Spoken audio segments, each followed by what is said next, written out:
네, 안녕하세요, 친구들. 오늘은 이제 6번째 시간이 되었어요. 우리 열심히 배우고 있겠죠?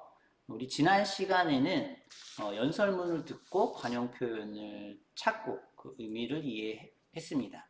거기에 맞춰서 우리가 관용 표현을 봤을 때 잘 이해가 안 되면 잘 모른다, 모르겠다 했을 때 어떻게 하면 그걸 유추해서 의미를 이해할 수 있는지를 알아봤습니다. 그럼 오늘은 뭘 배우게 되냐면요. 오늘 6번째 시간에는 지난 시간에 배운 그 유추하는 과정 있었잖아요. 그 유추하는 과정을 가지고 우리가 새로운 방법으로 연설문에서 생략되어 있는 내용이 있었어요. 아마 지난 시간 들으면서 삑, 딩동댕 요 소리 들었을 거예요. 그 부분에 생략된 내용이 있거든요. 생략된 연설문도 유추할 수 있는지 한번 알아보도록 하겠습니다. 자, 준비되셨죠? 자, 오늘도 열심히 배웁시다. 화이팅! 오늘 먼저 지난 시간에 들었던 연설문, 도산 안창호 선생님의 연설문을 한 번 더 들어볼 텐데, 오늘은 뭐 질문을 하는 게 아니고요. 그 안창호 선생님의 연설문 중에 한 가지만 알고 두 가지는 모른다라는 그런 관용 표현이 있습니다. 이 말의 뜻이 뭔지를 생각하면서 들어보세요. 우선 안창호 선생의 연설. 오늘날 우리가 임시정부를 위한 독립운동 단체를 조직하려 준비할 것이 셀 수 없이 많습니다. 특히 사람이 많이 모이도록 힘써야 할 것이고, 그러나 어려운 점이 있습니다. 누구나 자기가 한 가지 생각을 하면 다른 이의 생각은 무엇이든지 반대한다는 것입니다. 예를 들어 말하면 전쟁을 원하는 자가 대화를 원하는 자를 반대해 말하기를, 대화가 무엇이며 지금이 어느 때라고, 우리는 폭탄을 들고 나가야 한다 라고 떠듭니다. 또 대화를 원하는 자는 말하기를, 공연히 젊은 놈들이 애간장이 타서 당장 폭탄을 들고 나가면 우리 독립이 되는가 라고 합니다. 우리가 서로 자기 생각만 옳은 줄 알고 그것만 해야 한다고 하는 것은 한 가지만 알고 두 가지는 모르는 까닭이에요. 그러므로 오늘 이 자리에 모인 여러분, 우리는 이제부터 누구의 장단점을 말하지 말고 단결해 나갑시다. 모두 함께 독립운동을 할 배포를 기릅시다. 독립을 달성하려 하루에도 12번 노력합시다. 독립운동가가 될 만한 여러분, 독립운동 단체를 조직할 준비를 할 날이 오늘이외다. 그런즉 나와 여러분, 독립운동 단체가 실현되도록 각각의 의견을 버리고 모두의 한 목표를 이루려고 민족적 정신으로 어금니를 악물고 나갑시다. 그래서 독립운동의 깃발 아래 우리의 뜻을 모아야 하겠습니다. 네, 혹시 연설 속에서 한 가지만 알고 두 가지는 모르는 이라는 관용 표현 들으셨나요? 자세히 들은 사람은 알겠지만 그 딩동댕 소리 바로 앞에 있었습니다. 자, 이 뜻을 알고 있는 사람도 있을 텐데 만약에 모른다면 이 뜻을 어떻게 좀 유추할 수 있을까? 추론할 수 있을까? 함께 오늘 배워보는 시간이에요. 한 가지만 알고 두 가지는 모르는 뜻의 추론 과정을 살펴보면 아마 여러분들 지난 시간에 선생님이 가르쳤던 세 단계 기억나실 겁니다. 표현의 의미를 추론하는 순서 세 단계. 첫 번째, 표현의 앞뒤에 있는 내용을 살펴보는 거죠. 앞과 뒤의 내용을 살펴보면 그 가운데에 껴있는 표현의 의미를 조금 유추할 수 있고요. 자, 두 번째는 표현에 쓰인 낱말의 평소의 의미. 즉 오늘 한 가지는 알고 두 가지는 모른다니까 한 가지와 두 가지는 어떤 의미를 평소에 담고 있나 알아보는 거겠죠. 세 번째는 표현을 쓴 의도를 생각해 보는 겁니다. 이 사람이 왜 이 표현을 썼을까를 생각해 보면 우리가 결론적으로 한 가지만 알고 두 가지는 모르는 관용 표현의 뜻을 이해할 수 있을 거예요. 실제로 해보도록 합시다.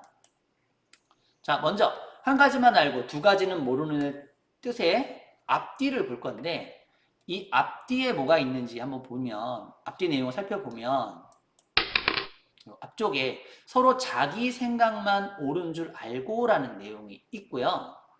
또 한 가지는 누구나 자기가 한 가지 생각을 하면 다른 이의 생각은 무엇이든지 반대한다는 내용이 있어요.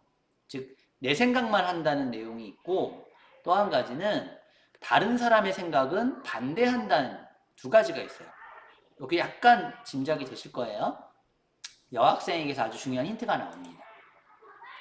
표현 자체에 쓰인 낱말을 살펴보면 한 가지와 두 가지는 뭘 의미하는 걸까? 즉, 이 한 가지는 자기 생각, 두 가지는 다른 이의 생각을 아마 의미할 겁니다. 결론적으로 한 가지만 알고는 자기 생각만 알고 다른 사람의 생각은 모른다. 즉, 자기 생각만 고집한다는 뜻이라는 유추가 가능하다는 거죠. 이해가 되셨죠? 네, 또 이런 것도 가능하겠죠. 다른 사람의 의견에도 좋은 의견이 있다는 것을 모른다는 뜻입니다. 또 서로의 의견을 합해야 좋다는 것을 모른다는 뜻이기도 해요. 결론적으로 말하면 한 가지만 알고는 나만 알고 내 생각만 알고 두 가지는 모른다는 것은 다른 사람의 생각, 다른 사람의 의견은 모른다는 거죠. 결과적으로는 다른 사람의 의견까지 들어야만 좋다라는 그런 결론이 나옵니다. 그래서 자신의 의견만 고집하고 더 많은 의견의 장점을 알지 못한다는 것을 의미하기도 해요. 자, 그러면 우리가 이번에는 연설문의 내용을 추론해보는 활동을 할 텐데요. 연설문의 파란색 부분 보이시죠? 한번 읽어볼게요. 예를 들어 말하면 전쟁을 원하는 자가 대화를 원하는 자를 반대해 말하기를 대화가 무엇이냐? 지금이 어느 때라고? 우리는 폭탄을 들고 나가야 한다. 라고 떠듭니다.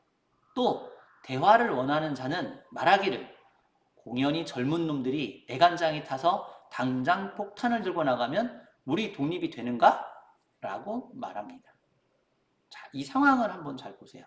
지금 두 가지 의견이 부딪히고 있죠. 대화를 원하는 자와 전쟁을 원하는 자. 여기서 말하는 전쟁은 독립전쟁을 말하는 겁니다. 독립전쟁을 원하는 자와 평화롭게 독립을 하고자 하는 자들 사이에 충돌이 벌어졌는데 이게 잘 해결이 안 되고 있는 겁니다.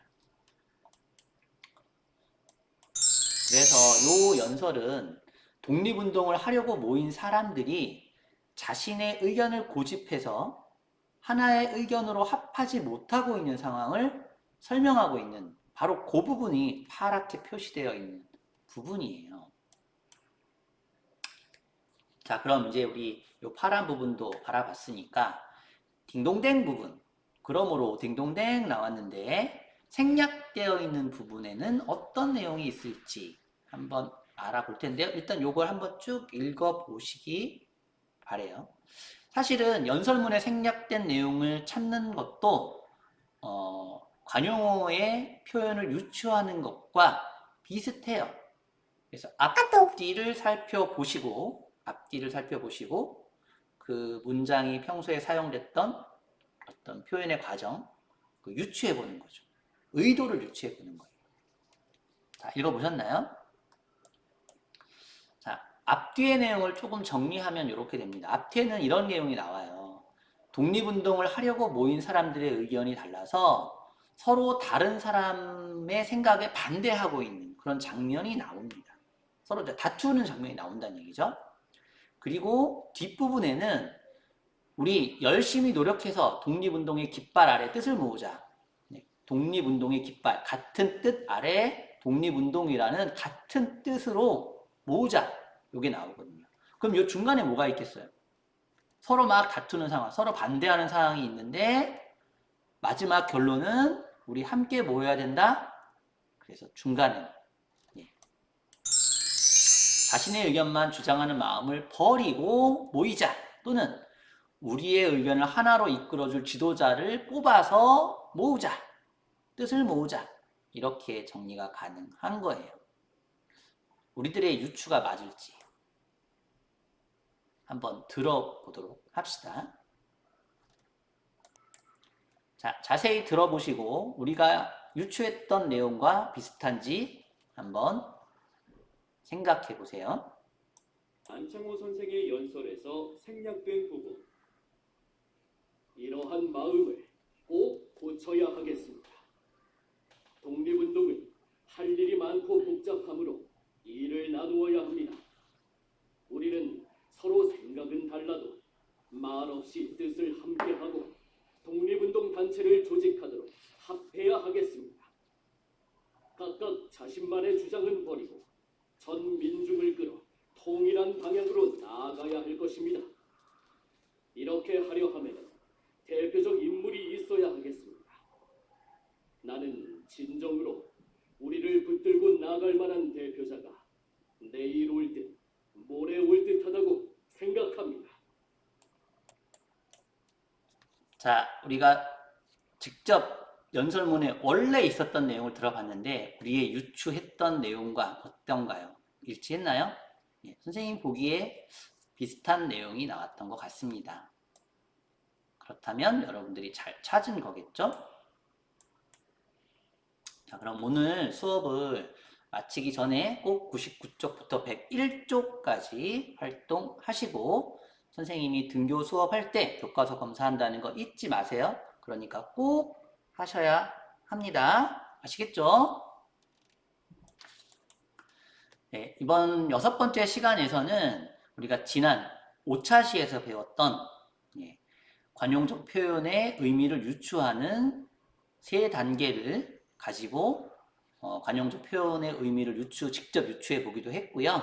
그다음 그걸 좀 더 활용해서 연설문에서 생략된 부분까지 한번 유추해 보는 활동을 했어요.